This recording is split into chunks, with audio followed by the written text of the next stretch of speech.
বিসমিল্লাহির রহমানির রহিম। আসসালামু আলাইকুম গাইস, কেমন আছেন সকলে? চলে এলাম আমি আপনাদের সাথে জেস হ্যাপিনেস থেকে। আজকে রাতের বেলা হঠাৎ করে নুডলস খাওয়ার ক্রেভি উঠে মাথায়। সো আমার মতো কে কে রাতের বেলা কিছু না কিছু খেতে পছন্দ করেন আমাকে অবশ্যই কমেন্ট বক্সে কমেন্ট করে জানাবেন। তো হঠাৎ করে নুডলস খেতে ইচ্ছে করছিল খুব খুব খুব বেশি। তো এখানে আমি ভাবলাম যে একটু চিকেন নুডলসটা রান্না করে নেই। আমার ফ্রিজে ফ্রোজেন কিছু সবজিও ছিল, তো ভাবলাম যে সেটা দিয়ে না হয় আজকের নুডলসটা রান্না করা যাক আর আপনাদের সাথে শেয়ার করা যাক। তো আপনারা তো দেখতেই পেলেন চিকেনটাকে আমি ম্যারিনেট করে রেখেছি, আর এখানে এখন আমি তেল দিয়ে দিচ্ছি সামান্য পরিমাণের, কারণ নুডলসে বেশি তেল হলে নুডলসটা আবার চ্যাপচ্যাপে হয়ে যায়। আর আমার একটা ব্যাড হ্যাবিট আছে, যেটা হচ্ছে যে নুডলসটা যদি চ্যাপচ্যাপে হয়ে যায় তাহলে সেটা আমি আবার খেতে পারি না। আর গরম গরম যে নুডলসটা থাকে সেটা একটু নরম নরম দেখা যায় বা নরম নরম থাকে, যার জন্য কিনা আমি কখনোই গরম নুডলসটা খাই না, নুডলসটাকে ঠান্ডা করে পরে খাই। আর রাতের বেলা ক্ষুধা লাগলে বা কিছু খেতে ইচ্ছে করলে এটা যে কি পরিমাণের একটা পেইন, মানে নিজের হাতে করতে হয় তারপর খেতে হয়। যদিও আমার রান্না করতে ভালো লাগে, বাট সব সময় না, যার জন্য কিনা আমি বেশিরভাগ সময় বাহির থেকে খাবার নিয়ে এসে খাওয়া দাওয়া করে নিই। তো রাতে যখন এরকম ক্ষুধা লাগে আমার ঘরে অলওয়েজ কিছু না কিছু থাকে, বাট আজকে নুডলসটাই যে কেন খেতে ইচ্ছে করছিল সেটা বুঝলাম না। মানে আমার পরিশ্রম করে খেতে হবে, তো আমি অপরিশ্রম করতে শুরু করে দিলাম। এখানে চিকেনগুলোকে আমি ছোট ছোট সাইজ করে নিলাম আর তেলে ভেজে নিচ্ছি হালকা করে পেঁয়াজ মরিচের সাথে। অ্যান্ড দেন হচ্ছে আমি সব আস্তে আস্তে এখানে দেওয়া শুরু করব। আর আরেকটা কথা বলে রাখি, আমি বলেছিলাম যে আমার সবজিগুলো ফ্রোজিং করা আছে, যার জন্য কিনা এটার কালারটা নষ্ট হয়ে গেছে। এখানে গাজর ক্যাপসিকাম সবকিছুই ছিল, বাট এটা ফ্রোজিং করা ছিল বলে এটার কালারটা নষ্ট হয়ে গেছে। আর আমি যখন নাকি এখানে লবণ বা সয়া সস ইউজ করছি, আপনারা এটা একটু সাবধান ইউজ করবেন, কারণ আমি জানি না কেন ইদানিং আমি যেই রান্নাটাই করি না কেন বা যাই রান্না করি না কেন, যে কোনো কিছুতেই আমার লবণটা অনেক বেশি হয়ে যায়। তো এখানে আমি লবণটা ইউজ করিনি, জাস্ট মাংসের ভেতরে যখন ম্যারিনেট করছিলাম তখন একটু লবণ ইউজ করেছি।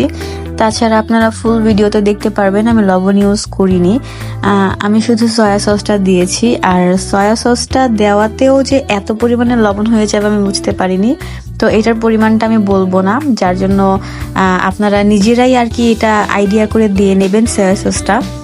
আমি এটার যদি পরিমাণ বলতে যাই তাহলে অবশ্যই আপনাদের নুডলসটাও আমার নুডলসের মতনই স্বাদ হয়ে যাবে একদম। মানে আমার নুডলসটা লবণ বেশি হয়ে গিয়েছিল সয়া সসের কারণে, তো আমি লবণের পরিমাণটা বলবো না, কারণ লবণটা অলওয়েজ যেহেতু আমার বেশি হয়, তো আপনারা আপনাদের মন মতো লবণটা দিয়ে নেবেন।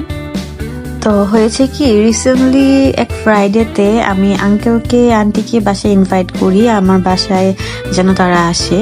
বাট হয় কি, আমি যা কিছু রান্না করেছিলাম সব কিছুতেই প্রচুর পরিমাণে লবণ পড়ে যায় বেশি।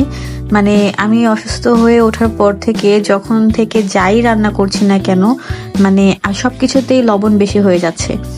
তো ওই দিন আমার আন্টি আর আঙ্কেল খাওয়ার পরে আমার আন্টি হাসতে হাসতে বলে যে জেনির তো সবকিছুতে এত পরিমাণে লবণ, তো জেনির নামটা চেঞ্জ করে দেওয়া উচিত।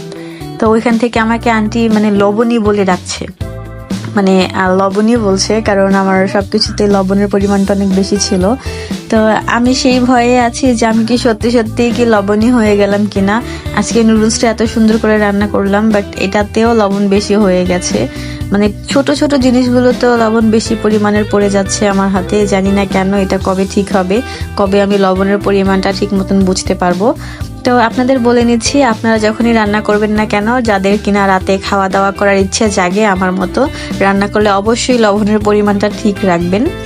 তো এখানে একটু কালারফুল করার জন্য আমি ছোট ছোট করে টমেটো কেটে রেখেছিলাম, যেটা কিনা দিয়ে দিচ্ছি।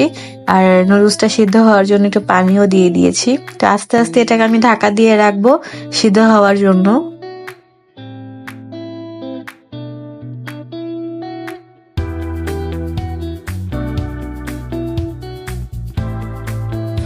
আর আমার মতো রাতে খাবার খেতে কার কার ভালো লাগে তারা অবশ্যই আমার কমেন্ট বক্সে কমেন্ট করে জানিয়ে দেবেন।